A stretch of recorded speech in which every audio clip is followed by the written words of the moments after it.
முதலமைச்சர் செல்வி ஜெயலலிதா உத்தரவுப்படி தூத்துக்குடி மாவட்டத்தில் தடையில்லாமல் மின்சாரம் கிடைத்து வருவதால் தீபாவளி பண்டிகைக்கு அதிக அளவில் ஆயத்த ஆடைகள் தயாரிக்க முடிந்துள்ளதாக மகிழ்ச்சி தெரிவித்துள்ள தையல் தொழிலாளர்கள் முதலமைச்சருக்கு தங்கள் நெஞ்சார்ந்த நன்றியினை தெரிவித்துள்ளனர்.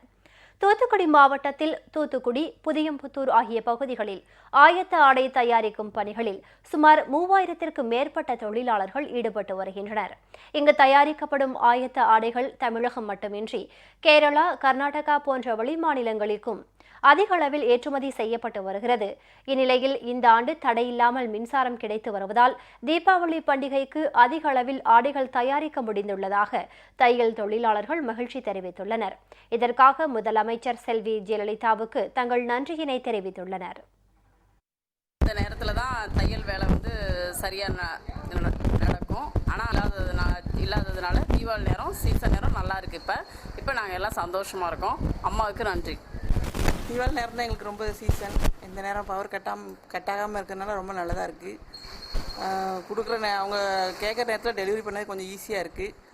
கரண்ட்டு இப்படியே இருந்தால் ரொம்ப நல்லாயிருக்கும். இந்த சீசன் இருக்கிறதுனால வேலை கரெக்டாக நடக்குது. எங்கள் லேடிஸ்க்கு இது ஒரு ரொம்ப சந்தோஷமாக இருக்குது தீபாவளி நேரம். இதனிடையே தூத்துக்குடியில் தீபாவளி பண்டிகைக்கு பலகாரங்கள் செய்ய தேவைப்படும் ரவை, சர்க்கரை, உளுத்தம்பருப்பு போன்ற பொருட்கள் கூட்டுறவு நியாய விலை கடைகளில் தட்டுப்பாடு இல்லாமல் கிடைத்து வருவதால் மகிழ்ச்சியடைந்துள்ள பெண்கள் முதலமைச்சர் செல்வி ஜெயலலிதாவுக்கு நெஞ்சார்ந்த நன்றியினை தெரிவித்துள்ளனர்.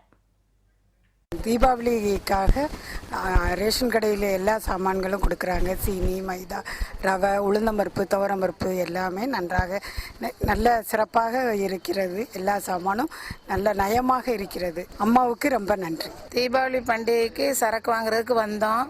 ரேஷன் கடையில் ஜீனி, ஆயில், பருப்பு, உளுந்தம்பருப்பு எல்லாமே கிடைச்சிது. கொடுத்ததுக்கு மிக்க நன்றி அம்மா அவர்களுக்கு.